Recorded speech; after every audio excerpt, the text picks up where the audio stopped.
Welcome in our channel education hub for all. आप लोगों का बहुत बहुत हार्दिक अभिनंदन है आपके अपने channel education hub for all में। अब हम लोग आज तीसरा सीरीज करने जा रहे हैं, थर्ड पार्ट हम लोग करने जा रहे हैं केबीसी नैनो ऑनलाइनर का। पूर्व में हम लोग 2 ऑलरेडी कर चुके हैं, ये हम लोग का तीसरा सेशन चल रहा है, तीसरा सीरीज हम लोगों का ये चल रहा है। तो आप लोगों को फिर से बहुत बहुत हार्दिक अभिनंदन है आपके अपने channel education hub for all में।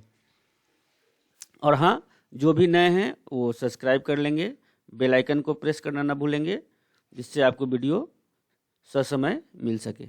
ये आपका पार्ट 3 है, और जो अभी तक नहीं देख पाए ये रिव्यू है। एग्जामिनेशन से पहले 66th एग्जामिनेशन जो पीटी की हो रही है, उससे पहले ये एक रिव्यू है।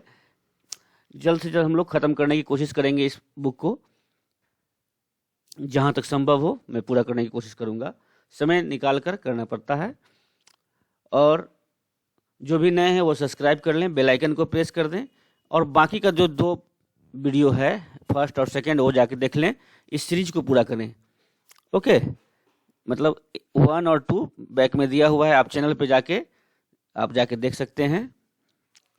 एजुकेशन हब फॉर ऑल पे जाके आप देख सकते हैं वीडियो को, या फिर इसी वीडियो के नीचे आप क्लिक करके भी देख सकते हैं। 2 ऑलरेडी वीडियो अपलोड किया जा चुका है, और ये 3rd वीडियो आज हम लोग करने जा रहे हैं। 3rd क्लास हम लोग का आज चल रहा है, ठीक है। तो चलिए हम लोग स्टार्ट करते हैं।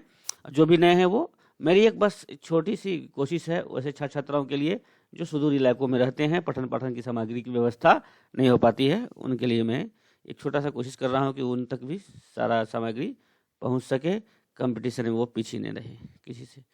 चलिए आगे बढ़ते हैं हम लोग। अब हमारा पीछे क्लास में हम लोग यहाँ तक कर चुके थे। अब आगे हम लोग देख रहे हैं 5th पेज नंबर 5 पे। ये जो है हमारा एक सेशन आज समाप्त हो जाएगा। बिहार स्पेशल करेंट रिमाइंडर है, ये करेंट रिमाइंडर हमारा समाप्त हो जाएगा। फिर हम लोग 120 MCQ को बनाएंगे इसी से रिलेटेड। फिर हम लोग चलेंगे बिहार एक नज़र में। मतलब बहुत ज़्यादा पेज नहीं है इसमें, बुक बहुत पतली है, इसलिए हम लोग इसको ससमय खत्म करने की कोशिश करेंगे। समय से हम लोग का ये कोशिश हो जाएगा, ज़्यादा पेज इसमें है नहीं, ठीक है। तो चलिए हम लोग स्टार्ट करते हैं। तो पहला क्या है इसमें दिया हुआ,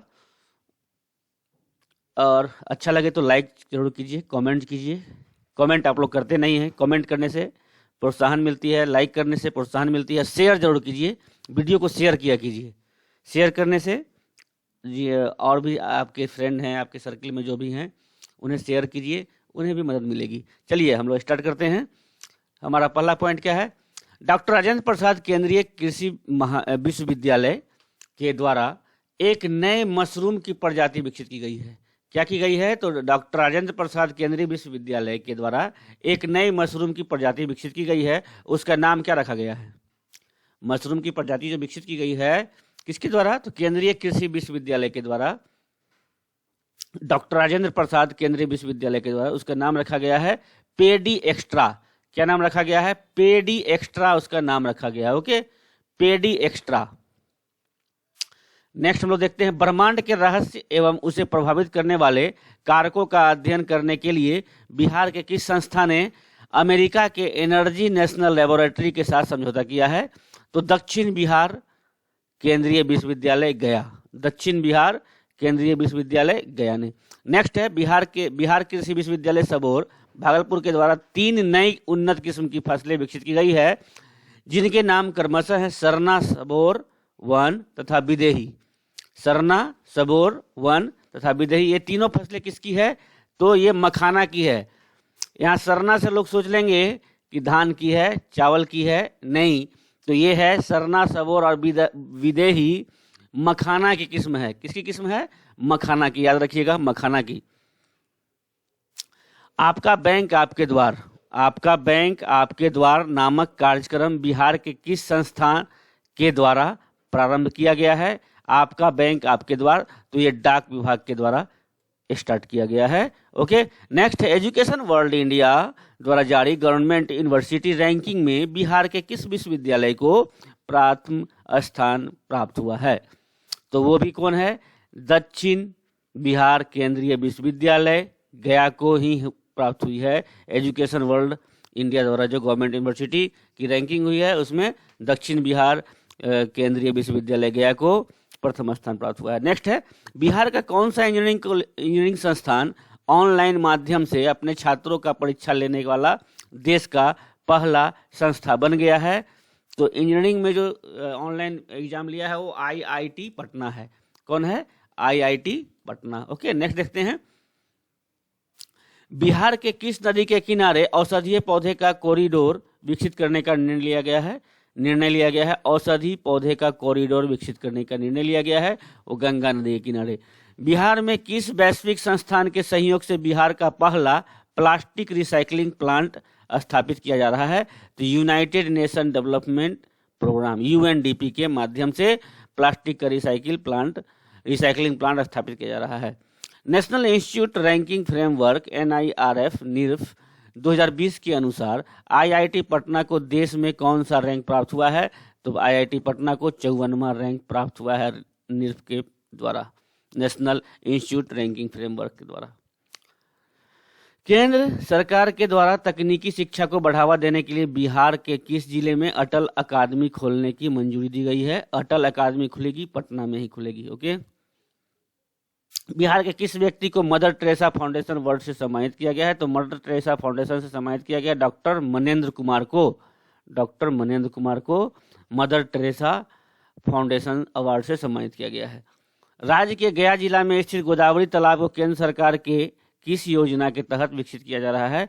तो गोदावरी तालाब को जो विकसित किया जा रहा है हृदय योजना के अंतर्गत। हृदय 15वें वित्त आयोग ने 2020-21 के अनुसार कुल विवरणी संसाधन कोष में बिहार का हिस्सा वर्तमान 9.67% से बढ़ाकर कितना कर दिया है? तो अब ये हो गया है 10.06%। और हाँ, आप लोग बताइएगा बजट आर्थिक सर्वेक्षण का अच्छा से हो गया है तो ठीक है, मैं उसका एक समराइज फॉर्मेट नोट्स उपलब्ध करवाऊंगा, एक क्लास में वो हो जाएगा। आप बताएंगे हमें तो मैं उसका वीडियो भी डालूंगा। बिहार में कुल भौगोलिक क्षेत्र का लगभग कितना प्रतिशत हिस्सा प्रति भूमि के अंतर्गत है? प्रति भूमि तो 11.1%। प्रति भूमि जो है 11.1% है। बिहार के कुल भौगोलिक क्षेत्र का लगभग 11.1% प्रति भूमि है। 11.1% प्रति भूमि, याद रखिएगा।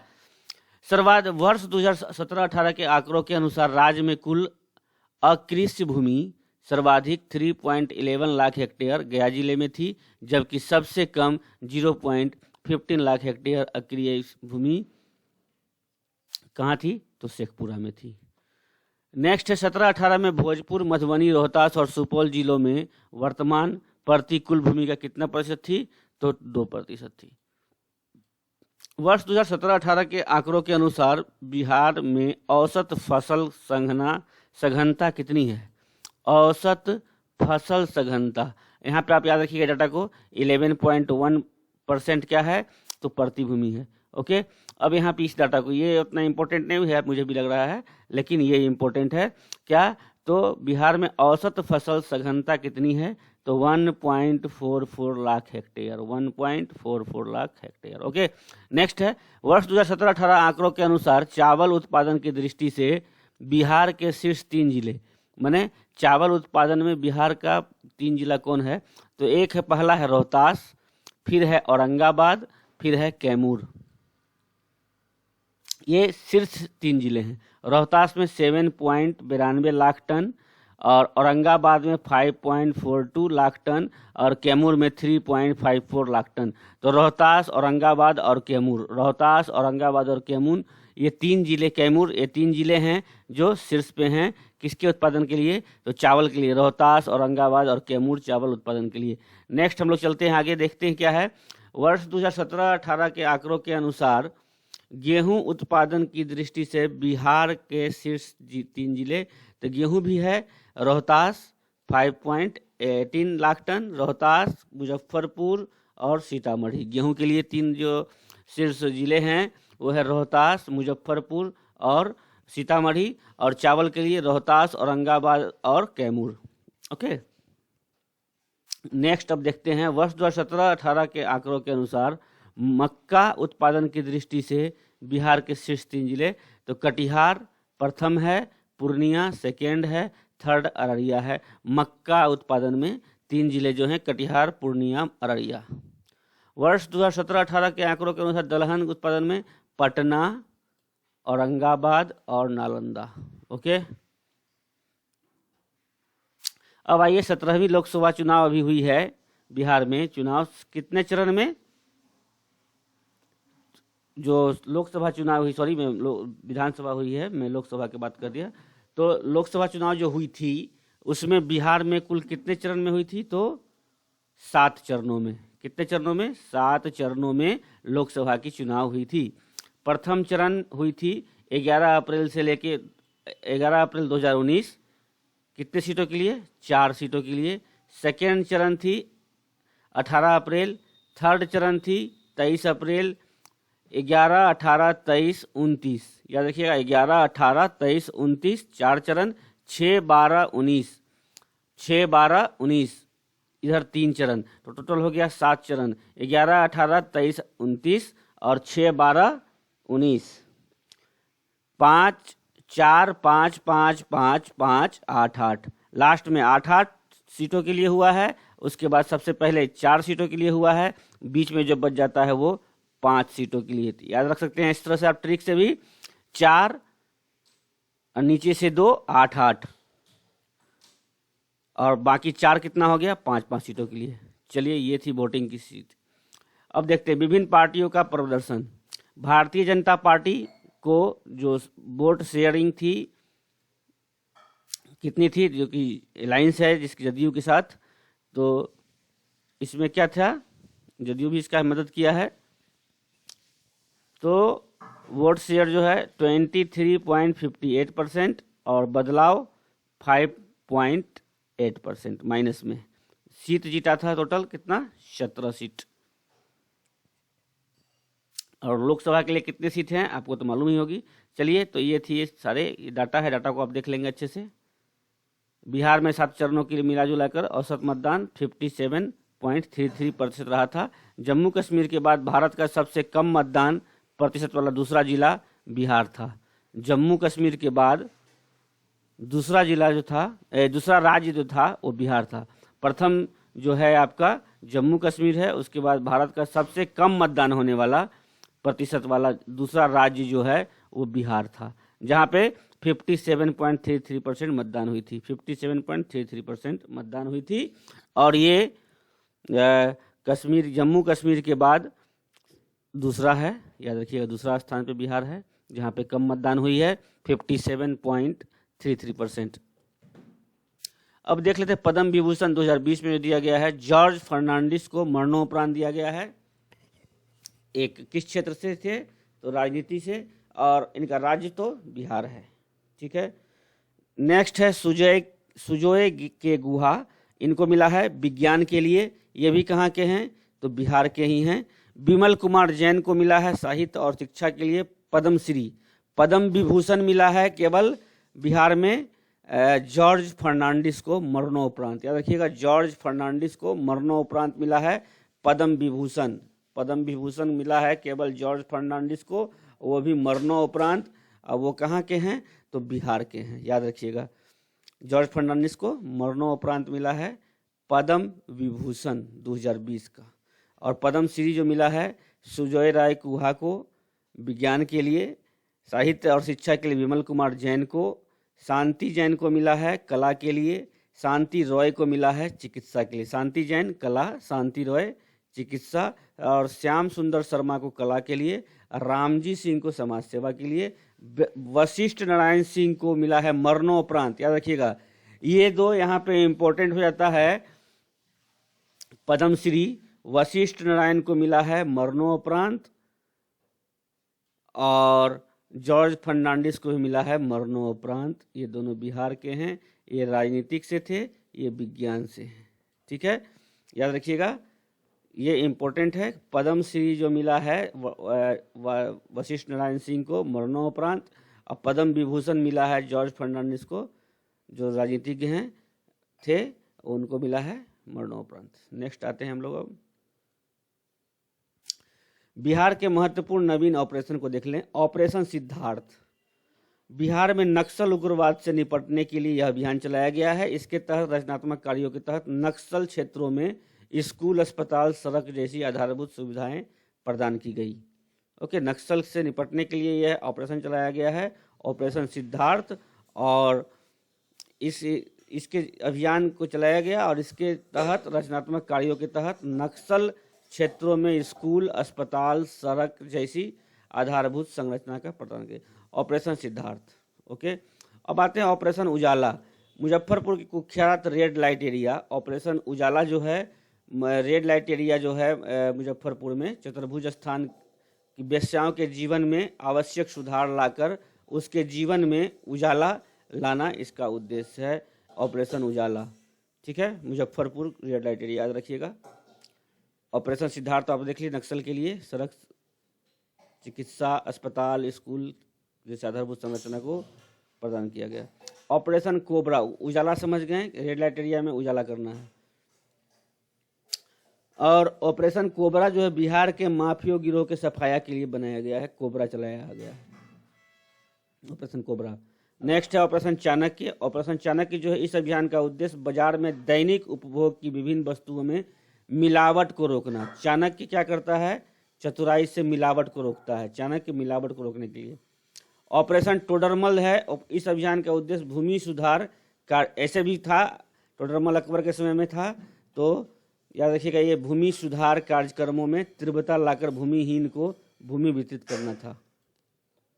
ऑपरेशन पैंथर, पश्चिम चंपारण में फैली दस्यु या डाकू समस्या को समाप्त करना। पश्चिम चंपारण में डाकू की समस्या को समाप्त करना पैंथर ऑपरेशन का, या ऑपरेशन पैंथर का कारण था।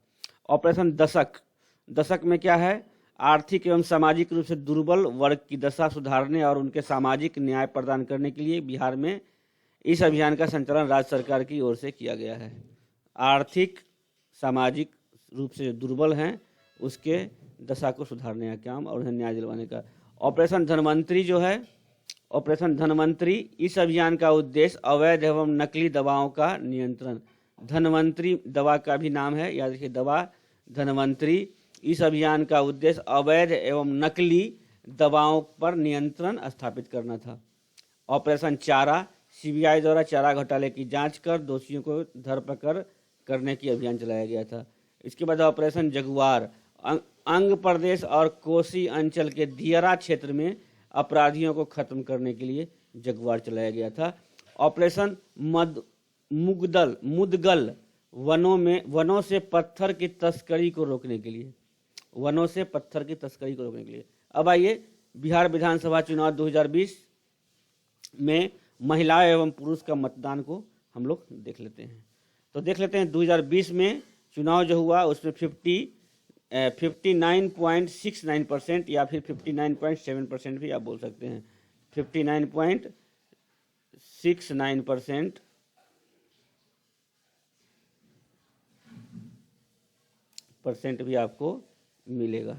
ठीक है, अब और ये महिला की वोटिंग है 2020 में 59.7% या 59.69%। पुरुष का कितना है? 54.7, ओके, 54.7। और कुल आप वोटिंग जो पड़ा है 57.05%, ओके, 57.05% कुल वोटिंग हुई है विधानसभा 2020 में। अब आपसे पूछ ले कि महिला की वोटिंग कितनी हुई है विधानसभा में 2020 में, तो क्या बोलेंगे? 59.7% या 59.69%। पुरुष का पूछेगा तो 54.7%, कुल पूछ दे तो 57.5%। 2015 का पूछे अगर तो 60.5% महिला का, और पुरुष का पूछे तो 54.9%। सेम ही है, इसमें घट ही गया है, बढ़ा नहीं है, इसमें बढ़ा हुआ था, थोड़ा घट गया है। तो और कुल कितना हो गया? 57.3%। और 2010 में अगर बोले तो 54.5% महिला का है और 51.1% पुरुष का ही वोटिंग कम है, महिला का ज़्यादा है। कुल बोलेंगे तो 52.8%। आइए अब नेक्स्ट देखते हैं हम लोग। 16वीं एवं 17वीं विधानसभा चुनाव का तुलनात्मक आंकड़ा दिया हुआ है, इसे देखते हैं, लेकिन मेन हम लोग जोर देंगे 17वीं पर ही। राजनीतिक दल यहाँ पे देखिए दिया हुआ है कौन कौन सत्र का है, 15 में और 20 में। कांग्रेस को इस बार मिला है 19 सीट, 9.48% वोटिंग है, और कांग्रेस को पिछले बार मिला था 27 सीट, 6.7% वोटिंग। आगे बढ़ते हैं। भाजपा को पिछले बार 53 सीट था, इस बार 74 सीट है, 19.46%। राजद को आरजेडी को पिछले बार 80 सीट था, इस बार 75 सीट है, 23.11%। जेडीयू को पिछले बार 71 सीट था, इस बार 43% है, भारी गिरावट हुई है, 15.39%। इस तरह से वीआईपी को 4 सीट मिला है, लोजपा को 1 सीट मिला है, पिछले बार 2 सीट मिला था, 5.66 का रेट है लोजपा को। रालोसपा को 2 सीट पिछले बार, इस बार 0 पे आउट है, ये वोटिंग का रेट जो है 1.77। हमको मिला है 1 सीट पिछले बार, इस बार मिला है 4 सीट।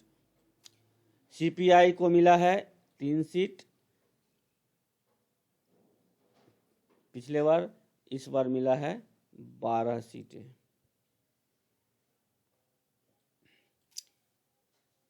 सीपीआई एमएल है ये, और एक है सीपीआई एम को 2 सीट मिला है इस बार, और सीपीआई को मिला है 2, और अदर में है 7। चलिए आइए, अन्य में आईएमआईएम को 5 सीटें, बसपा को 1 सीटें और निर्दलीय को 1 सीट शामिल है। अब देख ले नवीनतम मंत्रिमंडल का गठन जो हुआ है, नीतीश कुमार मुख्यमंत्री हमारे बने, और गृह विभाग, सामान्य प्रशासन, मंत्रिमंडल, सचिवालय, निगरानी, निर्वाचन एवं ऐसे सभी विभाग जो किसी को आवंटित नहीं हुआ है उनके पास है। इस बार खास बात है कि 2 उप मुख्यमंत्री हैं हमारे, एक तारकिशोर प्रसाद कटिहार सदर से, और एक रेणु देवी हैं बेतिया से। बेतिया से ही हैं, हाँ रेणु देवी बेतिया से उप मुख्यमंत्री की, ये 2 इस बार 2 उप मुख्यमंत्री हैं। ठीक है,